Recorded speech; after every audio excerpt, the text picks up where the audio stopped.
Okay, then let's start. Today we'll discuss on the acute pancreatitis. So you should know initially what is actually the pancreas. So pancreas is one of the largest exocrine gland after thyroid. It have both exocrine and endocrine part. Endocrine part it produces the insulin and other hormones needed for the glucose metabolism, while that of the exocrine part produces the enzymes needed for the digestion. So it have mainly two duct. And mainly it is situated in the C of the duodenum. Yo Jun duodenum ले यस्तो C बनाएको हुन्छ. So pancreas is located in the C of the duodenum. So duodenum को काखमा बसिरहेको हुन्छ and it have parenchyma and duct. So parenchyma मा चाहिँ एसिनाइ र आइसोलेट्स हुन्छ भने डक्टमा चाहिँ mainly it have two duct, that is the accessory duct of pancreatic duct and main pancreatic duct. So accessory duct open into the minor duodenal papilla in the second part of duodenum, while that of the major main pancreatic duct join with the common bile duct to form the common pancreatobiliary duct and open into the ampulla part at the major duodenal papilla. So it is mainly located in the upper abdominal region. It is a non-capsulated and logorrheic structure with triangular in shape. It is around 12 to 20 centimeter long and behind the peritoneum of the posterior abdominal wall. Pancreatic pain usually referred to the back because it is located in the retroperitoneum behind the, and that is behind the peritoneum in the posterior abdominal wall. So mainly divided in the head, body and tail. So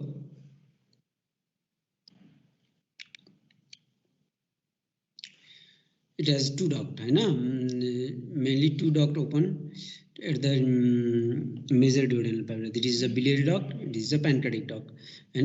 So its opening is guarded by the sphincter of Oddi. So any dysfunction, any obstruction in this level leads to the increased pressure in the back of the duct. Stone आयो हैन, bile duct stone आएर यहाँ आएर abstract गर्यो भने it leads to the increased pressure in the pancreatic duct. It is one of the major mechanism in the development of acute pancreatitis. If there is any increase in pancreatic duct, and there will be blockage to the release of enzyme into the duodenum, which may activate it inside the pancreas only, finally leading to the acute pancreatitis. So it has two part, that is mainly two part. Acinus, which is mainly concerned with the formation of the enzyme, digestive enzymes, while that of the endocrine part is consists of isolate of Langerhans containing beta cells, alpha cells and other cells, mainly producing the insulin, glucagon and other hormone. So this is the closer look. If we see in the closer look, we have the isolate of Langerhans, which contains beta cells producing the insulin, alpha cells producing the glucagon. We have other cells like delta cells producing somatostatin and epsilon cells, while that of the acinus contains some mainly of the cells and the duct within. And this small duct finally in the large duct, and finally into the main pancreatic duct and into the which opens into the duodenum. So mainly pancreas, exocrine pancreas forms the three main hormone, that is amylase, which is mainly associated with the digestion of the carbohydrate, while that of trypsin, which is mainly digestion of the protein, and lipase is associated with the digestion of the fat. So while in the endocrine cells, alpha cells produce the glucagon, beta cells produce the insulin, delta cells produce the somatostatin. So coming to the main topic, that is pancreatitis. Pancreatitis means inflammation of the pancreas. Any inflammation of the pancreas is called pancreatitis. So it is mainly divided into the two types, that is acute pancreatitis, which is of short duration onset, while if patient have long duration with a recurrent onset of pain and chronic pancreatic damage, it is called chronic pancreatitis. So acute pancreatitis is a transient inflammation. It resolves with or without any complications. So we will discuss today in detail about the acute pancreatitis, while in the chronic pancreatitis is a continuous inflammatory process. So it leads to the progressive anatomic and functional damage to the pancreas. Coming to the acute pancreatitis, it is a reversible inflammatory process of the pancreas. So pancreatic mainly it involves the pancreatic tissue, that is inflammation of the pancreatic tissue that may overflow into the peripancreatic tissue. So the inflammation involves the peripancreatic organs is called pancreatic and peripancreatic inflammation. So sometimes if the inflammation is so severe that it may sometimes also involves the distant organs like kidney, cardiovascular system and respiratory systems, leading to the failure of that organs. So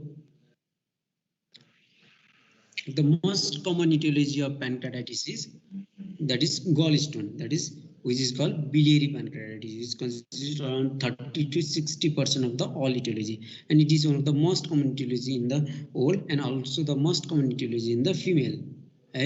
So second most common is the alcohol. And it may be one of the most important cause in the male. There are hypertriglyceridemia, and usually when the triglyceride level is more than 1000, the patient have usually very high chance of producing having the acute pancreatitis.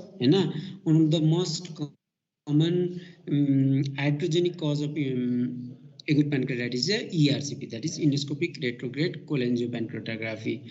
There is incidence of around 2.5 to 20% of the acute pancreatitis after the ERCP.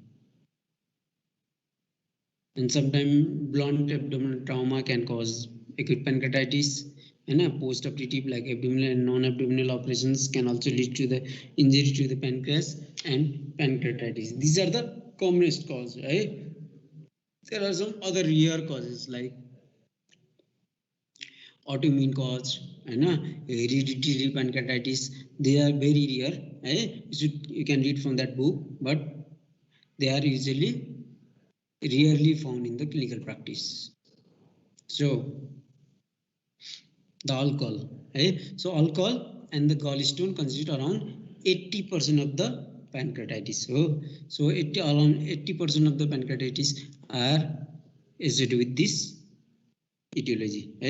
So other etiology are usually very difficult to found and very difficult to confirm the etiology. Like sometimes the drugs can be associated with the pancreatitis. So if you do not found any alcohol or gallstone at the etiology, you should also rule out if patient is taking any drugs which can be associated with the acute pancreatitis. So most common drugs are azathioprine, diuretics, and sulfonamides. So some unusual cause of abdominal pancreatitis are sometimes the scorpion venom. Can be also associated with the acute pancreatitis. I have already told the blunt abdominal trauma can also be associated with acute pancreatitis. So what is the pathophysiology? So any causative factors that leads to the pancreatic acinar cell damage can lead to the activation of trypsin within the pancreas. So trypsin is usually do not get activated inside the pancreas. It needs the trypsin activator that is present in the duodenum. But if there is any pancreatic acinar cell damage, that can lead to the activation of trypsin within the pancreas. So trypsin is a protein lysing enzyme, and trypsin also activate the other enzyme system in the other enzymes that are produced from the pancreas. And finally, all these enzymes lead to the combined damage of the pancreas. So it's leads to the activation of kallikrein systems, leading to edema, inflammation, chymotrypsin activation, and elastase activation, leading to the vascular damage and hemorrhage, phospholipase A2 activation, leading to the coagulative necrosis, and pancreatic external cell damage can lead to the activation of lipase and fat necrosis. So there will be the combined effect of these all enzymes and hormones that leads to the damage and severe inflammation of the pancreas. So activation of these enzyme systems leads to the autodigestion of the glands, because these enzymes are produced by the gland itself, and this leads to the autodigestion of the gland. So there will be tissue proteolysis, lipolysis, and finally the hemorrhage. So there are two paths of the acute pancreatitis. One, the enzyme is activated and pancreatic damage. Either it may be mild and self-immediate condition, which can be clinically radiological seen as acute interstitial pancreatitis, or it can lead to the severe life-threatening disorder, which is called acute necrotizing pancreatitis. Means there will be the severe necrosis of the pancreas and peripancreatic tissue, which can be life-threatening also. So patient usually acute pancreatitis patient, they usually come with the acute onset of the persistent upper abdominal pain. So that pain can be related to the back. Pain is of very severe intensity. Severe intensity, epigastric pain radiating to back. So you should always think of the pancreatitis.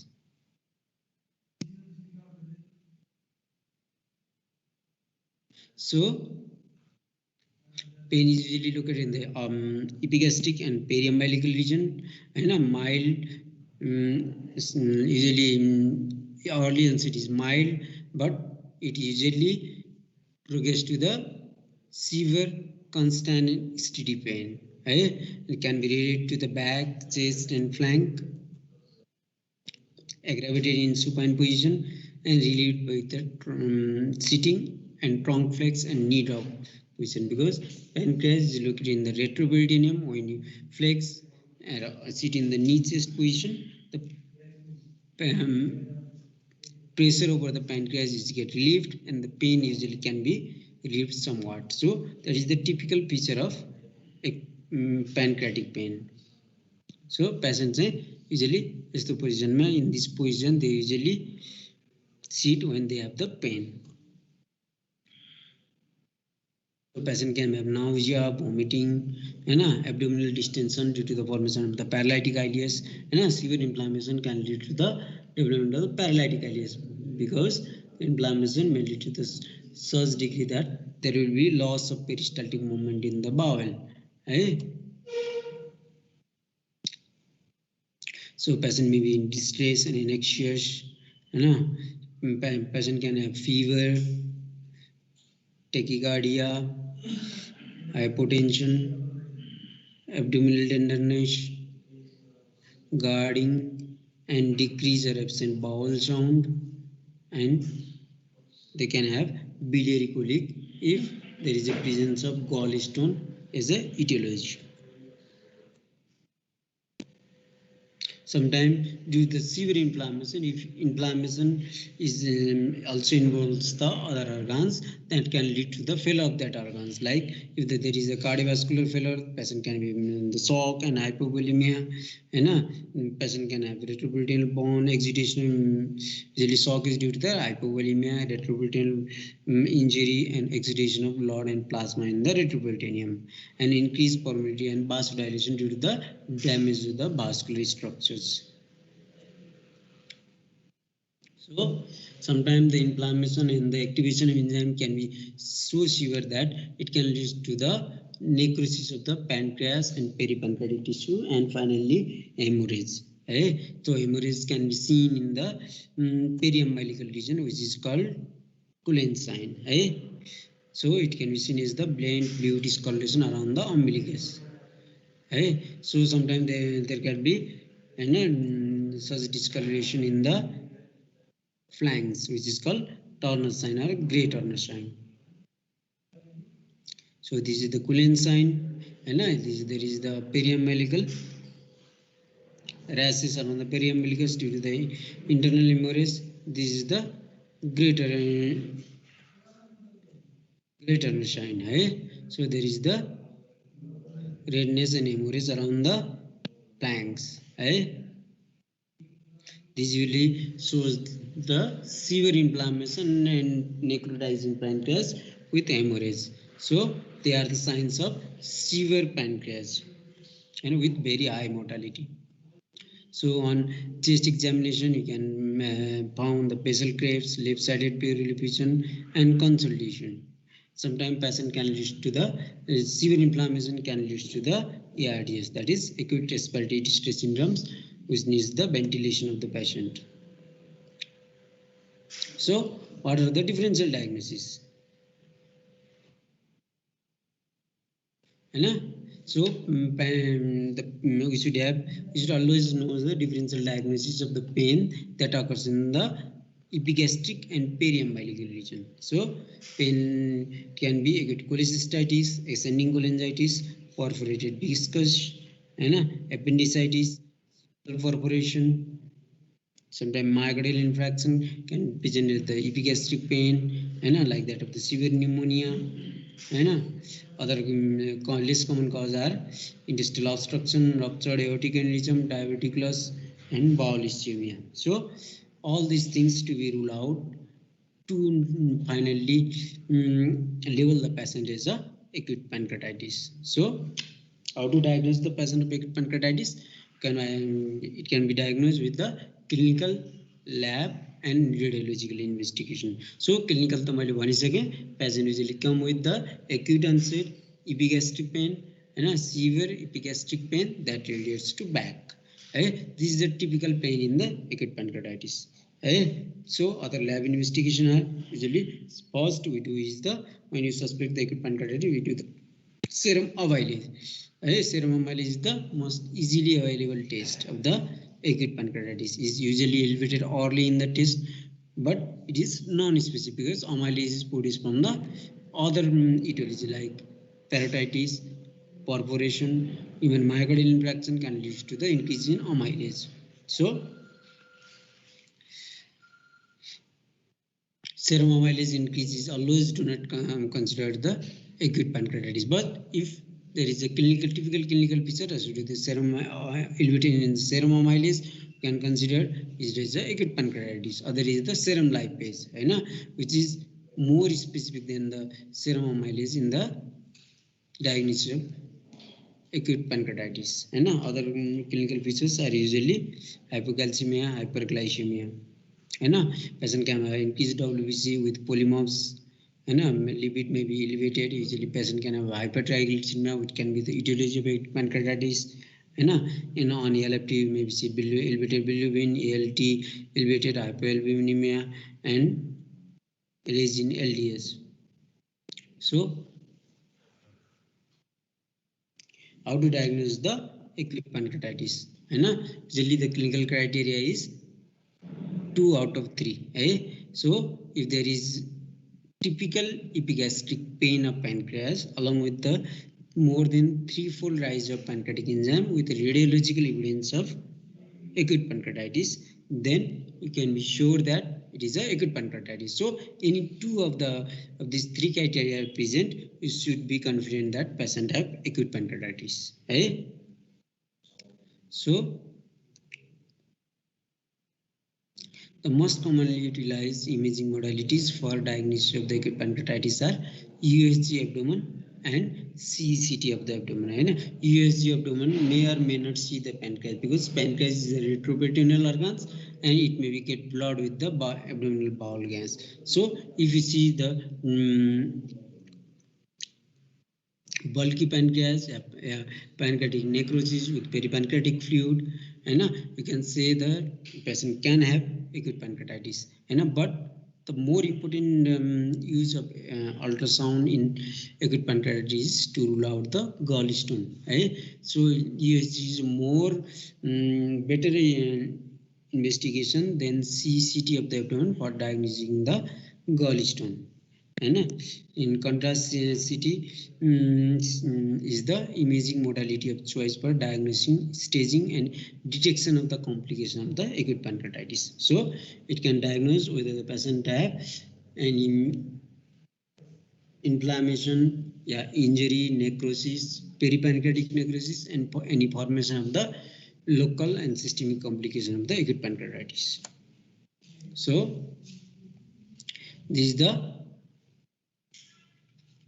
CT of the abdomen. In this picture, you can see there is the whole of the pancreas is getting necrosed and is replaced by the necrotic tissue and fat. There is inflammation in the pancreas and around the peripancreatic location. This is the area of pancreas. There is no pancreas. Typical pancreas is a triangular structure with lobulated margin. So there is no pancreas and it is almost wholly replaced by the necrotic tissue.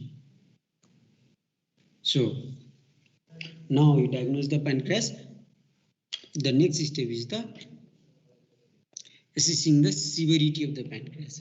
So the most common used bedside method for the leveling the severity of the pancreas is the BISAP score. So it contains the blood urea nitrogen more than 25, impaired mental consciousness, and presence of SARS is more than 60, and presence of pleural effusion. If any more than two of the points are present, then patient can have the severe disease with increased mortality.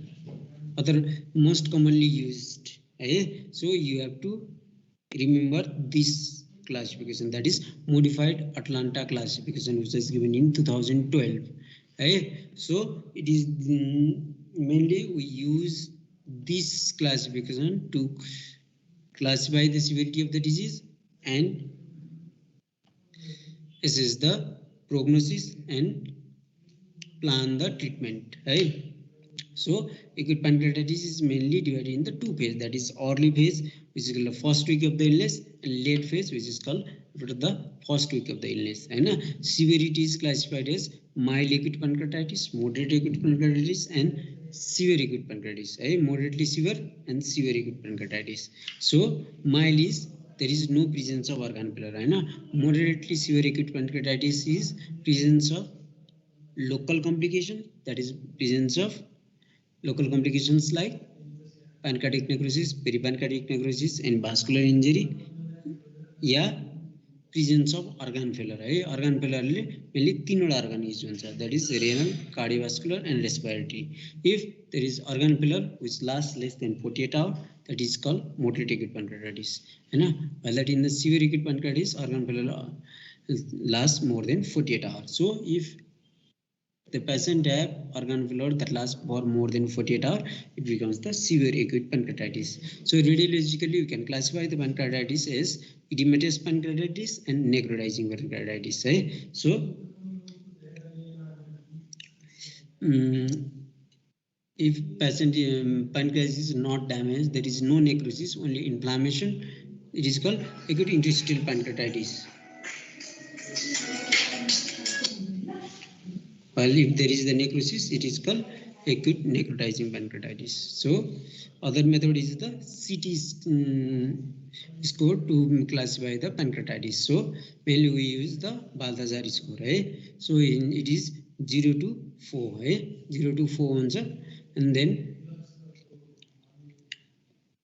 so if there is a presence of normal pancreatitis, we give the 0 point. If enlarged pancreatitis, is called we give 1, abdominal pancreatitis with peripancreatic inflammation 2, single fluid collection then 3, or 2 or more fluid collection or gas, and then it will be 4.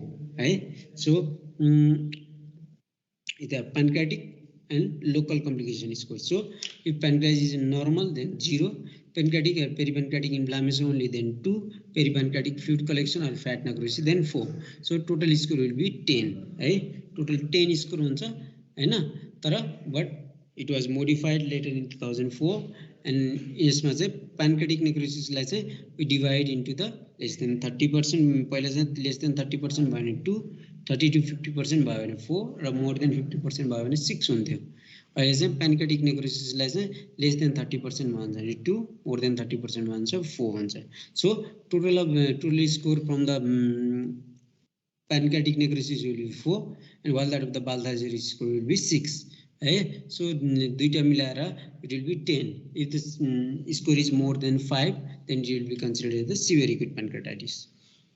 So other scores which are used previously are usually now not used, right? So they are Hansen scores, Glasgow score, Apache score, Hong Kong and Japanese score. So the complication of the acute pancreatitis can be either local or systemic complications, है ना?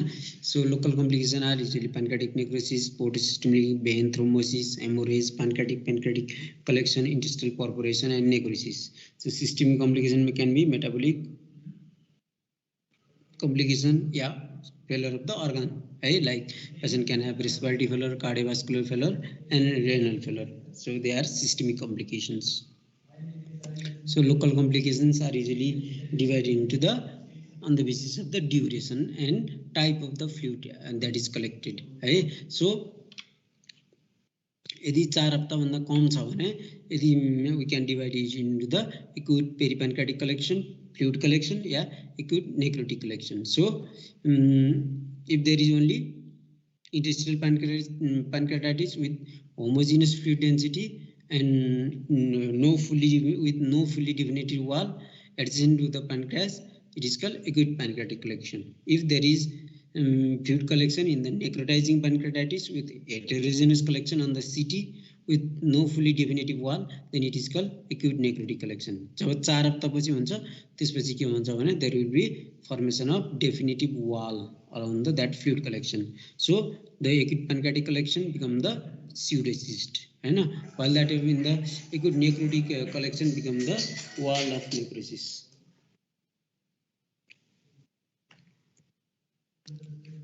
So we are mainly concerning with the that is acute necrotic collection and wall of necrosis, है।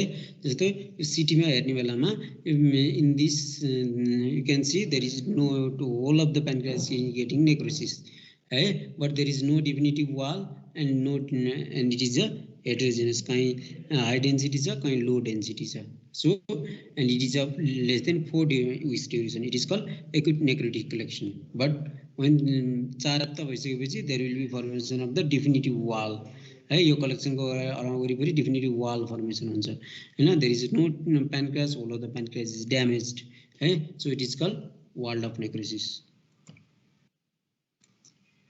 So on gross view you can see this is the wall of necrosis, है. You can see the necrotic tissue inside this collection.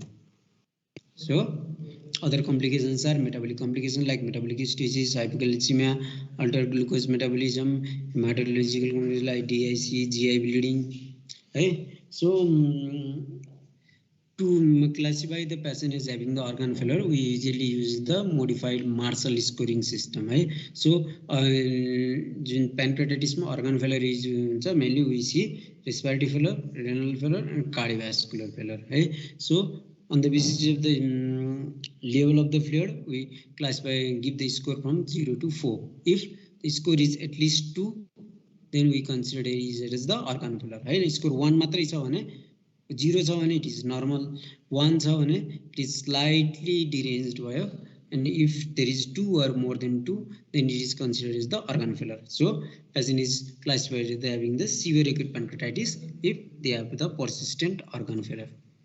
So how to manage the patient of acute pancreatitis? Usually the management consists of fluid management, nutritional support, pain management, and support of the organ systems, right? So in fluid management, which is the most important step in the management of pancreatitis, because there will be massive fluid loss due to the damage to the capillaries and vasculars, and there will be extravascular fluid seepage and there will be intravascular fluid loss. So we have to replace that fluid with the IV fluids. Most commonly is the we give the Ringer's lactate. So patients should not have dehydration and intravascular fluid loss. If patient have fluid deficit, that will increase the severity of the organ damage. So fluid management is the most important step in the management of the acute pancreatitis. Second is the nutritional therapy. Initially people used to think that pancreas should be kept rest until there is improvement in the inflammation. But the new concept is we should start the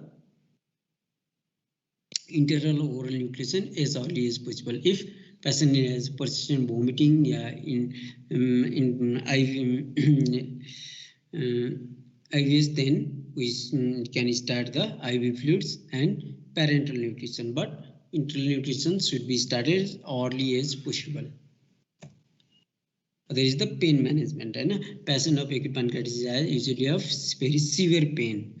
So they may need IV or oral analgesic. Usually prefer the OPD analgesics like fentanyl and morphine. And the role about the role of antibiotics, usually even if the patient have severe inflammation, rise in WBC count, patient have fever, in the first week, it is usually due to the severe inflammation that occurs in the pancreas. So we should not start the antibiotics in the first week. So usually antibiotics are start with the patient of persistence, evidence of SARS, sepsis and fever after the first week of the pancreatitis. And I usually start with the broad spectrum antibiotics. Whatever the management of pancreatic collection, usually they are managed with the drainage, but every collection do not need drainage. Only the patient have symptomatic collection, like patient have gastric outlet obstruction, persistent pain after eating, severe distension of the vein, then only we can drain. Otherwise, if the patient has sepsis, and if the source of the sepsis is thought to be the infected collection, then we should drain the collection. So usually use USG or CT guided tube drainage of the pancreatic collection. But nowadays we can do endoscopic ultrasound guided intraluminal, that is cystogastric or cystoduodenal fistula बनाइदिन्छ हामीले. So the fluid will be drained inside the bowel. So US guided intraluminal drainage can be utilized. So usually surgery have very limited role in the acute pancreatitis nowadays. So even if you do surgery, they have very high mortality. So there are very few indication of surgery and surgeon in the acute pancreatitis. So only when there will be perforation, hemorrhage of the collection, bowel, persistent infection on the collection despite the radiological drain of the pancreatic collection, then only we can go for the surgery. Otherwise, we should not go in for the surgery. And if the patient have the biliary etiology at the etiology of the pancreatitis, that is gallstone, we can do the cholecystectomy after the pancreatitis gets resolved. So usually patient have very low mortality if they have the mild acute pancreatitis, but if it is a severe acute pancreatitis, then mortality can be go up to the 20%. Thank you.